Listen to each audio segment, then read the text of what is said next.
दोस्तों, वैदिक गुरु चैनल पर आपका स्वागत है। आज की इस कक्षा में हम लोग संस्कृत शिक्षण पढ़ेंगे। जो पेपर हमने कल करवाया था 17 जनवरी 2022 का पेपर 2 का क्वेश्चन था वो आज भी वही कंटिन्यू करेंगे। और मतलब शिक्षण का जो क्वेश्चन होगा वो 17 जनवरी का ही होगा। और एक क्वेश्चन बाकी रह गया था, व्याकरण का है, इसलिए ज़रूरी है ये आपको बताना, तो इसलिए अभी मैं उसको करवा रही हूँ। बाकी आप वैदिक गुरु चैनल पर बने रहिए, चैनल को लाइक सब्सक्राइब शेयर ज़रूर करिएगा, अपनी उपस्थिति बनाए रखिए। आपको कोई भी प्रॉब्लम होते हमें कमेंट बॉक्स में कमेंट ज़रूर करिए। अरे कमेंट किया करिए, आप लोग लाइक सब्सक्राइब भी किया करिए, ठीक है। तो कंटेंट भी आपको अच्छे अच्छे दिए जा रहे हैं, यहीं से आपको क्वेश्चन आएगा, चाहे आप देख लीजिएगा। एक बार तो मैंने पूरा का पूरा पैसेज जो आपको पढ़ाया था एग्ज़ाम में सेम वही आया था, ठीक है। तो आप लोग हमारे चैनल पर बने रहिए, अपना साथ हमें ज़रूर दीजिए। आइए हम स्टार्ट करते हैं। यहाँ पर फर्स्ट क्वेश्चन कह रहा है कि पश्य यदि क्रियापदे को लकार। पश्य में कौन सा क्रियापद, इसमें कौन सा लकार है इस क्रियापद में? तो लट लकार है, लिट लकार है, लोट लकार है, फिर लंग लकार है। तो देखिए इसमें जो है प्रयोग जो होता है प्रथम पुरुष में वो होता है पश्य। पश्य धातु किसके अर्थ में प्रयोग होता है? पहले तो ये देखने के अर्थ में प्रयोग होता है, ठीक। इसमें जो ये धातु है, इसका कैसे रूप चलता है? इसका रूप चलता है पश्यतु, पश्यताम, इसमें हलंत्य होता है पश्यताम में, फिर पश्यन्तु। जो मध्यम पुरुष होता है उसमें चलता है पश्य, पश्यतम, पश्यत। और ये जो लास्ट उत्तम पुरुष है इसमें चलता है पश्यानि, पश्याव, पश्याम, ठीक। तो ये आपका कौन सा लकार में आएगा? ये आपका लोट लकार में आएगा, ठीक। तो थर्ड ऑप्शन आपका राइट हो जाएगा। इसके बाद हम चलते हैं शिक्षण की तरफ। हमारा शिक्षण का क्वेश्चन ये रहा, पहला क्वेश्चन 136। इसमें कह रहे हैं कि विद्यालयीय शिक्षणे बहुभाषावादः अस्ति। विद्यालय शिक्षण में बहुभाषावाद क्या है? पहले तो बहुभाषावाद क्या है ये जानिए, कि दो से अधिक जो भाषाओं का जहाँ प्रयोग होता है, जो प्रयोग करते हैं वही बहुभाषावाद हो जाती है, ठीक। तो विद्यालय शिक्षण में ये किस तरह से प्रयोग होती है? तो यहाँ ऑप्शन पहला कह रहा है कि अनेक भाषणम अधिगम, अनेक भाषाओं का अधिगम।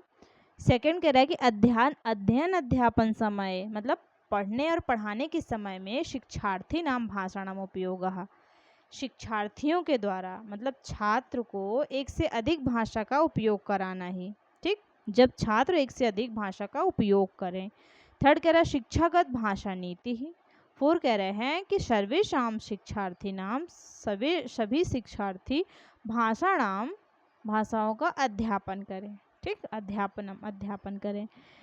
तो यहाँ पर आपका राइट आंसर, इसमें सबसे अच्छा क्वेश्चन जो ऑप्शन होगा वो सेकंड होगा। ये सेकंड आपका राइट हो जाएगा कि अध्ययन अध्यापन के समय में शिक्षार्थियों के द्वारा जो भाषण का उपयोग कराया जाता है, ठीक, अधिक भाषाओं का जो उपयोग कराया जाता है वही विद्यालयीय शिक्षण में बहुभाषावाद है।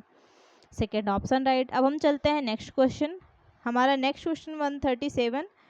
ये इसमें क्वेश्चन है कि लेखनस्य प्रक्रियोपागमः इत्यस्य कीदृशा स्तराः भवेयुः। लेखनस्य प्रक्रियोपागमः, लेखन की जो प्रक्रिया होती है उसके उपागम में इत्यस्य कीदृशा स्तराः भवेयुः, इनमें से कौन सा स्तर होगा, ठीक।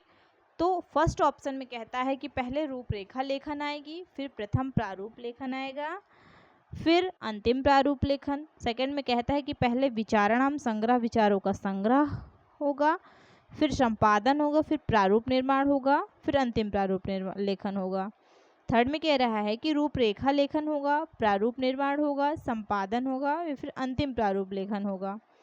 और फोर्थ में आपका कहता है कि सबसे पहले योजना होगी, फिर प्रारूप निर्माण होगा, फिर पुनः प्रारूप निर्माण होगा, फिर संपादन होगा और फिर अंतिम में अंतिम प्रारूप लेखन होगा।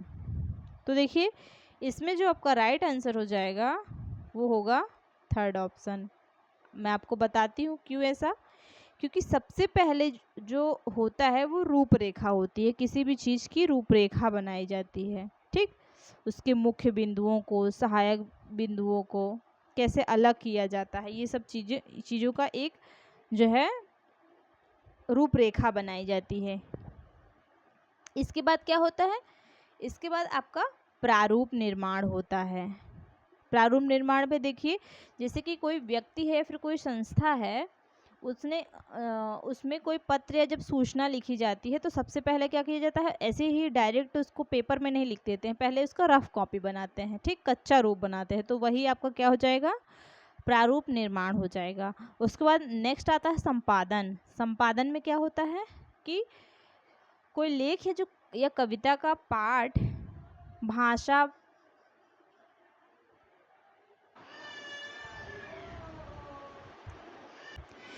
संपादन में क्या होगा कि संपादन वह है जिसमें कोई लेख या कविता के पाठ, भाषा, भाव या क्रम को व्यवस्थित करके और आवश्यकता अनुसार उसमें संशोधन, परिवर्तन करके इसे सार्वजनिक प्रयोग के योग्य बना देना, ठीक, यही संपादन होता है। और अंतिम प्रारूप लेखन में क्या होता है कि मुख्य विषय वस्तु के निरूपण के बाद निष्कर्ष के रूप में अंतिम बात को संक्षेप में लिखना, ठीक, जो बहुत लंबी चीज़ें हैं उसको क्या करना, एक संक्षेप में लिख देना, यही आपका अंतिम प्रारूप लेखन हो जाता है। तो थर्ड ऑप्शन राइट। इसके बाद हम नेक्स्ट क्वेश्चन पर चलेंगे। बोधगम्य प्रविष्टि ही इत्यस्य आशय। बोधगम्य प्रविष्टि इसका आशय है, क्या है, शिक्षार्थीनां प्रभुत्व स्तरात् किंचित ऊर्ध्वम् अर्थपूर्णरीत्या मौखिक भाषायाः लिखित भाषायाः च अवसर प्रदानम। कह रहे हैं कि शिक्षार्थीनां प्रभुत्व स्तरानां, शिक्षार्थियों को, छात्रों को शब्दगान करवाने और वार्तालाप में अधिक से अधिक गति प्रदान करने के लिए अनेक प्रकार की वस्तुओं को क्या करना, शिक्षार्थीनां प्रभुत्व स्तरात् किंचित ऊर्ध्वम् अर्थपूर्णरीतिः मौखिक भाषायाः लिखित भाषायाः च अवसर प्रदानम। शिक्षार्थियों के प्रभुत्व स्तर पर जो ऊपरी अर्थपूर्ण रीति, मौखिक भाषा, लिखित भाषा का अवसर प्रदान करे, ठीक। बोधगम्य प्रविष्टि का क्या आशय होता है कि शिक्षार्थियों को उनकी क्षमता के अनुसार, मतलब उनमें कितनी क्षमता है उस क्षमता के स्तर के अनुसार अर्थपूर्ण दृष्टि से मौखिक और लिखित भाषा का समुचित अवसर प्रदान करना चाहिए, ठीक। और सेकंड कह रहा है कि शिक्षार्थीनां बोध स्तरात् अनुसारम मौखिक लिखित भाषाया अवसर प्रदानम। शिक्षार्थियों के बोध स्तर मतलब उनका जितना भी ज्ञान है उसके अनुसार मौखिक लिखित भाषा के अवसर प्रदान करना। थर्ड कह रहा है इसमें कि शिक्षार्थीनां बोध स्तरात्, शिक्षार्थियों के ज्ञान के अनुसार निम्न स्तरीय मौखिक लिखित भाषाया अवसर प्रदानम, निम्न स्तर पर, बहुत ही निम्न स्तर पर मौखिक लिखित भाषा के अवसर प्रदान करना। फोर्थ कह रहा है कि शिक्षार्थीनां ज्ञान स्तरानुकूलम भाषाया अवसर प्रदानम, शिक्षार्थियों के ज्ञान, उनको जितना ज्ञान है उसके अनुसार भाषा का अवसर प्रदान करना। तो देखिए इसमें तो सभी में अवसर दिया हुआ, पॉजिटिव सब में दिया हुआ है, ठीक। अवसर प्रदान करना है तो पॉजिटिव ही है। अब इसमें हम आंसर कौन सा ढूंढेंगे, तो देखिए इसमें क्या कह रहा है कि जो शिक्षार्थियों के बोध स्तर है उसके अनुसार केवल मौखिक लिखित भाषा का, और सेकंड में निम्न स्तर की मौखिक, और फोर्थ में कह रहा है कि ज्ञान स्तर के अनुकूल भाषा का अवसर प्रदान करना, ठीक। तो इसमें जो है आपका जो राइट आंसर हो जाएगा वो कौन सा हो जाएगा, फर्स्ट ऑप्शन, ठीक, कि शिक्षार्थियों के प्रभुत्व स्तर, उनकी क्षमता के स्तर के अनुसार, जितनी उनकी क्षमता है उसके अनुसार अर्थपूर्ण, देखिए इसमें ज़्यादा पॉजिटिव चीज़ें, अर्थपूर्ण, मौखिक भाषा, लिखित भाषा के अवसर, ये सारी चीज़ें तो इनमें हैं। ठीक है, इस सारी चीज़ें तो इनमें इंक्लूड है, तो इसलिए आपका फर्स्ट ऑप्शन इसमें राइट हो जाएगा। ठीक, 139 कह रहा है कि षष्ठ कक्षायाम शिक्षक शब्द ज्ञानम कारयितुं संभाषण गतिविधि कृते चर्चां च कारयितुं कक्षायां बहूनि वस्तूनि आनयति। भाषाध्यापन संदर्भ तानि वस्तूनि केन नाम्ना ज्ञायन्ते। छठवीं कक्षा में शिक्षक के द्वारा छात्रों को शब्द ज्ञान करवाने और वार्तालाप में अधिक से अधिक गति प्रदान करने के लिए अनेक मतलब छठवीं कक्षा के शिक्षक शब्द ज्ञान कारयितुं शब्द ज्ञान के लिए संभाषण गतिविधि कृते चर्चा च कारयितुं कक्षायां बहूनि वस्तूनि आनयति। क्या कह रहे हैं कि छठवीं कक्षा में शिक्षक के द्वारा छात्रों को शब्द ज्ञान करवाने और वार्तालाप में अधिक से अधिक गति प्रदान करने के लिए अनेक प्रकार की वस्तुओं को कक्षा में लेकर आना, मतलब वो ऐसा बोलते हैं। तो भाषा अध्यापन संदर्भ तानि वस्तूनि केन नाम्ना ज्ञायन्ते। भाषा के स्तर पर भाषा अध्यापन के संदर्भ में उन वस्तुओं को के नाम क्या हैं। क्रीडकनानि, या फिर अध्यापन वस्तूनि, अधिगमोपकरणानि, रियलिया। तो देखिए इसमें जो आपका राइट आंसर हो जाएगा वो हो जाएगा रियलिया। ठीक, फोर्थ ऑप्शन आपका इसमें राइट हो जाएगा। देखिए रियलिया का प्रयोग होता कहाँ है, तो सीखी गई, जैसे कि सीखी गई सामग्री और पाठ के उद्देश्य के बीच स्पर्श और बहुआयामी संबंध की अनुमति देकर शिक्षार्थियों को पाठ के मुख्य केंद्र बिंदु से जोड़ने के लिए रियलिया का प्रयोग होता है। ठीक, तो इसलिए इसमें फोर्थ ऑप्शन राइट। इसके बाद हम नेक्स्ट क्वेश्चन 140 पर जाएंगे। इसमें 140 में क्या कह रहा है कि ग्रहणक शब्द ज्ञानम कान शब्दान समावेशयति।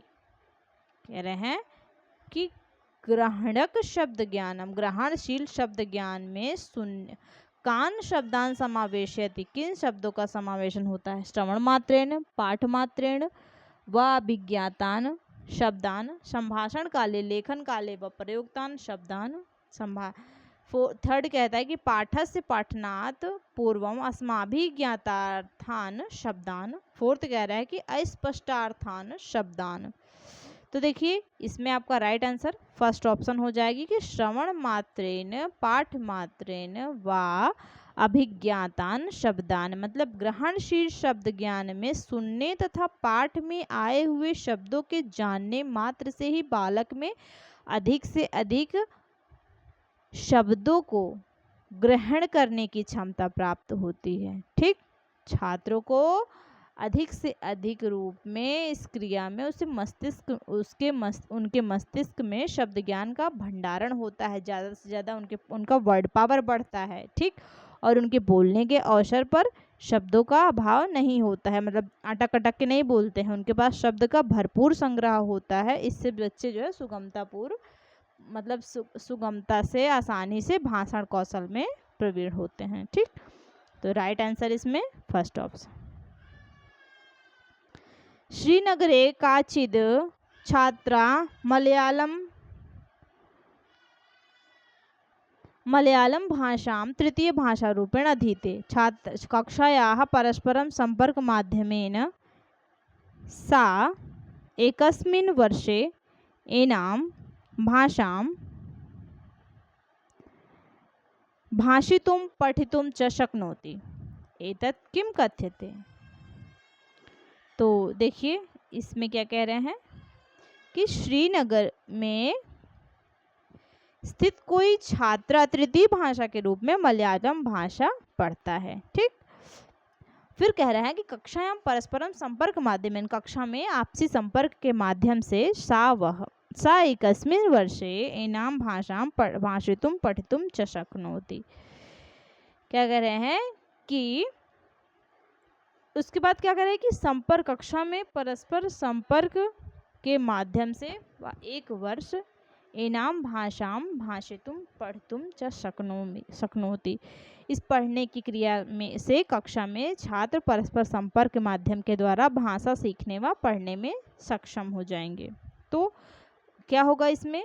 फर्स्ट ऑप्शन होगा भाषा अधिगम, सेकंड भाषा प्राप्ति, थर्ड भाषा वृद्धि, फोर्थ ऋणात्मिका द्विभाषीयता।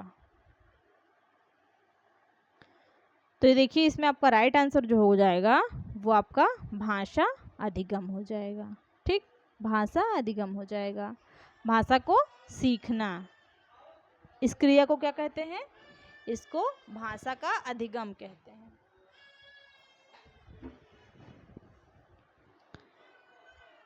इसके बाद देखिए नेक्स्ट क्वेश्चन, छात्राः लेखनस्य बहुभ्यः स्तरेभ्यः गच्छन्ति। छात्र जो है लेखन से बहुभ्यः स्तरेभ्यः, लेखन के बहुत से स्तर, अनेक स्तर, कह रहे कि लेखन की क्रिया में छात्रों का स्तर विभिन्न प्रकार का होता है। ठीक, छात्र जो है लेखन के स्तर में बहुत सारे स्तर होते हैं उनके। लेखनम प्रति येषाम अवधारणा किम गद्य, लेखन की अवधारणा क्या कहलाती है, क्या कही जाती है? उत्पादन अवधारणा, प्रक्रिया अवधारणा, परिच्छेद श्रुतलेख, या फिर आपका व्यक्तिपरक अवधारणा। तो देखिए कि छात्र लेखन के बहुत सारे स्तरों से जाते हैं लेखन की ओर, यह अवधारणा क्या कही जाती है? तो ये जो है आपकी प्रक्रिया अवधारणा कही जाती है। ठीक, प्रक्रिया अवधारणा, प्रोसेस अप्रोच कही जाती है। भाषा कौशल में सबसे अंतिम कौशल कौन सा है? लेखन कौशल है। ठीक, क्या है? लेखन कौशल, ये आपका प्रक्रिया में आता है। ठीक, जिसके अंतर्गत भाषा अधिगम करता भाषा के 3 कौशल कौन कौन से? श्रवण कौशल, भाषण कौशल और वाचन का अधिगम करने के बाद वह इतना समर्थ हो जाता है कि वह उस भाषा विशेष में लिखने में समर्थ हो जाता है। ठीक, इन सब चीज़ों को जानते हुए वह भाषा को लिखने में समर्थ हो जाता है। तो ये आपका प्रक्रिया अवधारणा में आ जाएगी। बाकी तो मैंने आपको बताई है योजना विधान कैसे होता है, और प्रारूप लेखन भी मैंने बताया अभी। योजना विधान को लिखित रूप प्रदान करना यही प्रारूप होता है, और योजना विधान लिखित स्वरूप मतलब विचारों में जब चीज़ें आती हैं तो उसको लिखित स्वरूप में क्या होना चाहिए, उस लेखन की योजना ही विधान करना कहलाता है। ठीक, और बाकी आपको संशोधन ये सब चीज़ें मैंने अभी बताई।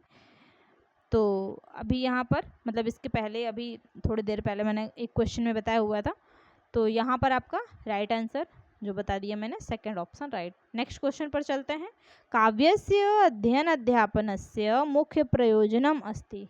काव्य के अध्ययन अध्यापन में का मुख्य प्रयोजन है क्या है? रसास्वादनम मूल्यांकनम च, रसास्वादन और मूल्यांकन।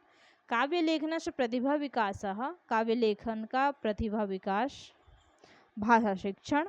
फोर्थ शब्द संग्रह से व्याकरण से च ज्ञानम, शब्द संग्रह और व्याकरण का ज्ञान होना। तो देखिए इसमें कौन सा राइट हो जाएगा? फर्स्ट ऑप्शन राइट हो जाएगा।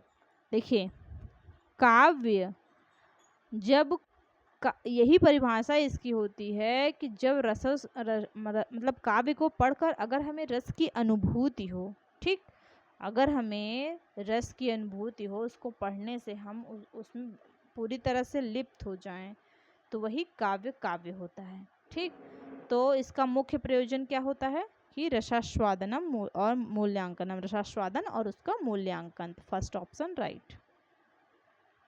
144 कहता है प्रामाणिकम पाठ्यम अस्ति। देख लीजिए ये क्वेश्चन कितनी बार आया है, रिपीटेड क्वेश्चन, बहुत बहुत इंपॉर्टेंट, 3 टाइम इम्पॉर्टेंट इसको डाल लीजिए। ठीक, 3 टाइम इम्पॉर्टेंट, बहुत बहुत इम्पॉर्टेंट है ये। कह रहे कि प्रामाणिकम पाठ्यम अस्ति, फर्स्ट में भी आया है, पेपर 1 में भी, पेपर 2 में भी। प्रामाणिकम पाठ्यम अस्ति तत् पाठ्यम कथनम यत् पाठ्य पुस्तक लेखकई लिखितम। कह रहे हैं कि जो प्रामाणिक पाठ होता है वह पाठ तत् वह पाठ या फिर कथन पाठ्य पुस्तक के लेखक के द्वारा लिखा होता है। संदर्भानुसार मौलिक पाठ्यम, संदर्भ के अनुसार मौलिक पाठ। थर्ड कह रहे हैं कि मौलिक पाठात् मूर्तया परिवर्तनम संशोधितम च, मौलिक पाठ के पूर्ण होने के बाद परिवर्तित और संशोधित करना। दत्त कार्य रूपेण छात्रै कथा भी चित्रैश्च अलंकृतम, दत्त कार्य मतलब जो होमवर्क मिलता है उसके दत्त कार्य रूपेण उसके रूप में छात्रों की कथाओं का चित्रण के रूप में अलंकृत होना, मतलब जो कथा है उसको चित्र में अलंकृत करना। इसमें आपका राइट आंसर सेकेंड ऑप्शन हो जाएगा कि संदर्भ के अनुसार मौलिक पाठ जो होता है, ये आपका बहुत ही इंपॉर्टेंट है कि संदर्भ के अनुसार प्रामाणिक पाठ ही मौलिक पाठ है। शिक्षण प्रक्रिया को सफल बनाने के लिए पाठ्यक्रम में बहुत ही महत्वपूर्ण आवश्यकता मानी गई है पाठ्यक्रम को, ठीक। और इसके बिना शिक्षण जो है सफल नहीं होता है। और पाठ्यक्रम ऐसा साधन है जिसके द्वारा शिक्षार्थी का संपूर्ण विकास संभव है, इसी के द्वारा बच्चों का संपूर्ण विकास होता है। समय और परिस्थितियों के अनुसार पाठ्यक्रम में भी विकास होना चाहिए, ठीक, ताकि विद्यार्थी पाठ्यक्रम के द्वारा केवल विषय का ज्ञान न प्राप्त करके उसके मतलब उसके साथ अभी समाज में क्या हो रहा है, वर्तमान की भविष्य की समस्याओं के साथ भी अवगत हो, जाने उसको। इसके बाद नेक्स्ट क्वेश्चन, मूल अंतर वैयक्तिक संप्रेषण कौशलम अस्ति, मूल अंतर वैयक्तिक संप्रेषण कौशल में क्या आएगा? सूक्ष्म विचारणाम संप्रेषणार्थम भाषा, सूक्ष्म विचारों का संप्रेषणार्थ भाषा, या फिर सेकंड युवा छात्रई संवादार्थ भाषा, युवक छात्रों के द्वारा संवाद भाषा। थर्ड अत्रैव अधुनैव, फोर्थ संवाद योग्या भाषा शिक्षणम। ये क्वेश्चन भी हमने पहले पढ़ा हुआ है, तो इसमें आप जानते हो कौन सा आंसर हो जाएगा, थर्ड ऑप्शन राइट हो जाएगा, अत्रैव अधुनैव तात्कालिक,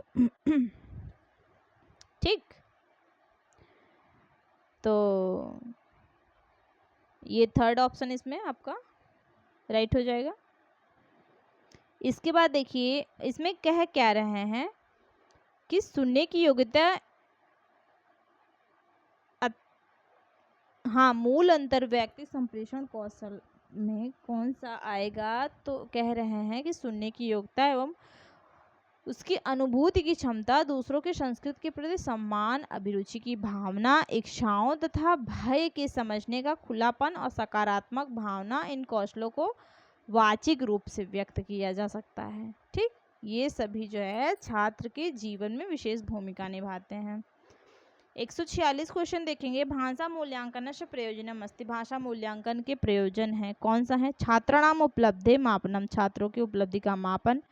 छात्राणाम स्वकक्षायां स्थान निर्धारणम, छात्रों की अपनी कक्षा का स्थान निर्धारण करना। थर्ड तेषां संपूर्णायाः सज्जिलतायाः च उपलब्धि मापनम, तेषां उनके संपूर्ण सल्लिजता का उपलब्धि का मापन। फोर्थ कह रहे हैं कि छात्राणाम भाषा दक्षतायाः मापनम, भाषा की छात्रों की जो भाषा दक्षता है उनका मापन।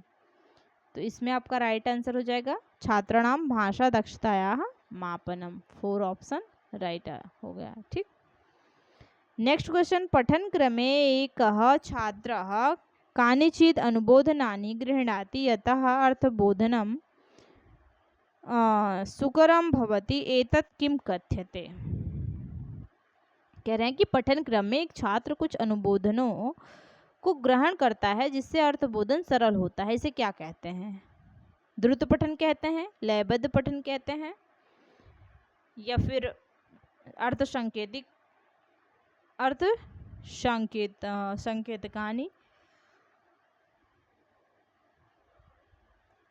अर्थ संकेतिक कहते हैं, फिर सूत्र संकेतकानि कहते हैं। तो देखिए इसमें आपका आंसर क्या हो जाएगा, अर्थ संकेतकानि, ठीक। पढ़ने के क्रम में जब छात्र जो है उनको क्या करना है, अनुबोधन करना है, उनको अनुबोधन करना है, ग्रहण करना है, तो इसमें अर्थबोधम, देखिए यहाँ पर क्वेश्चन में भी दिया है कि अर्थबोधनम मतलब अर्थबोधन को सुकरम भवति, सरल बनाते हैं, सरल बनाने के ये इसमें क्या कहा जाएगा, तो इसको अर्थ संकेत कहानी कहा जाएगा। ठीक, अर्थ से क्या होता है, जो आप पठ की पठन क्रिया है वो अर्थ से सरल होती है। ठीक, अर्थ से क्या होती है, वो सरल होती है।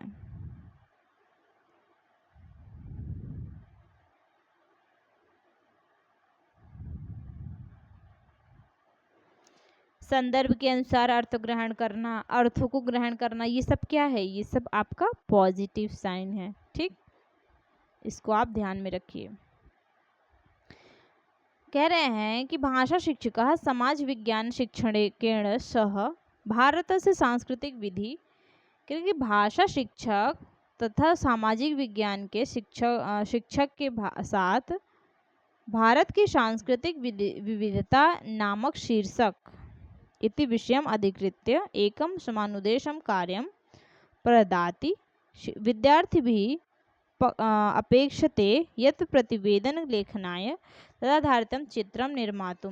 कह रहे हैं कि सांस्कृतिक विविधता नामक शीर्षक पर छात्रों को लिखने के साथ साथ आवश्यकता अनुसार चित्र का निर्माण करने एवं सामाजिक विज्ञान के पुस्तक में इतिहास भूगोल, कह रहे हैं कि निर्माण तय समाज विज्ञान पुस्तकानि इतिहास भूगोल संस्कृति राजनीति शास्त्रैः संबंधानि अन्य पुस्तकानि लेखनानि च अनुशीलनं करणीयानि।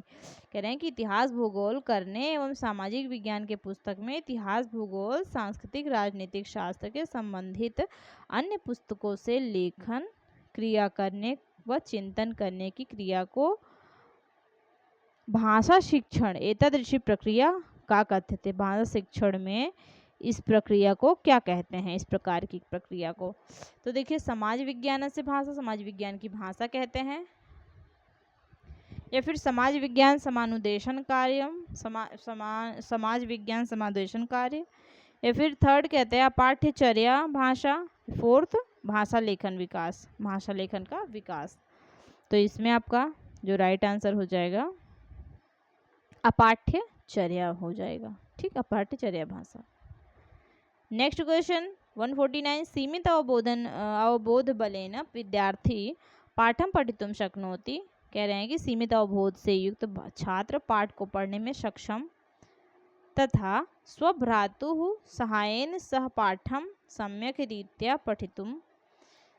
एक छात्र भाई के साथ अपने पाठ को भली प्रकार से पढ़ने व समझने की क्रिया में समर्थ होता है। तदाधारितम मतलब क्या कह रहे हैं, सम्यक रीत्या पठितुम, तदाधारित उस पर आधारित अवबोध कार्यं च कर्तुम शक्नोति, और उसको समझने की क्रिया में समर्थ होता है। पठन शिक्षणयोः ऐसा पद्धति कहते, पठन शिक्षण की यह पद्धति कहलाती है, क्या कहलाती है, कोचिंग कहलाती है, ट्यूटरिंग कहलाती है, पृष्ठाश्रयम कहलाती है, फिर निवेश परिकल्पना कहलाती है।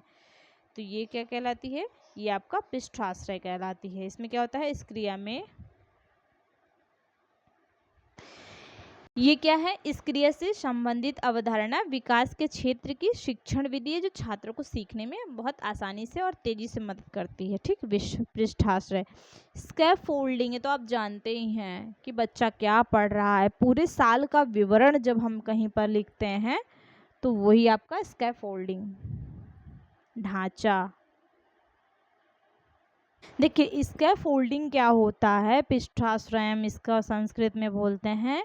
ये एक शिक्षण तकनीकी है, इसमें शिक्षक बच्चों को उच्च स्तर की समझ और कौशल विकसित करने में मदद करने के लिए समय पर सहायता और मार्गदर्शन प्रदान करता है। ठीक, जैसे बच्चा जा रहा है तो उसको जो है समय पर उसकी सहायता करना, कुछ चीज़ नहीं कर पा रहा तो उसकी समय पर मदद करना, यही आपका स्कैफोल्डिंग हो जाएगा। ठीक, इसके बाद हम तो आपका इसमें राइट आंसर कौन सा वाला हो जाएगा, थर्ड ऑप्शन हो जाएगा। ठीक, इसको क्या क्या कहते हैं, स्कैफोल्डिंग को और क्या क्या कहते हैं, इसको मचान भी बोलते हैं, ठीक, पाण भी बोलते हैं। रचनावाद शिक्षण सिद्धांत रूपेण मन्यते, रचनावाद शिक्षण सिद्धांत के रूप में माना जाता है।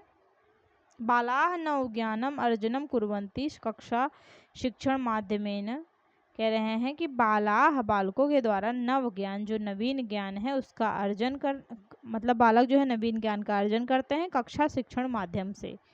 सेकंड कह रहा है कि संरचित प्रविधि माध्यम संरचित प्रविधि के माध्यम से भाषा शिक्षण भाषा की शिक्षा दी जाती है।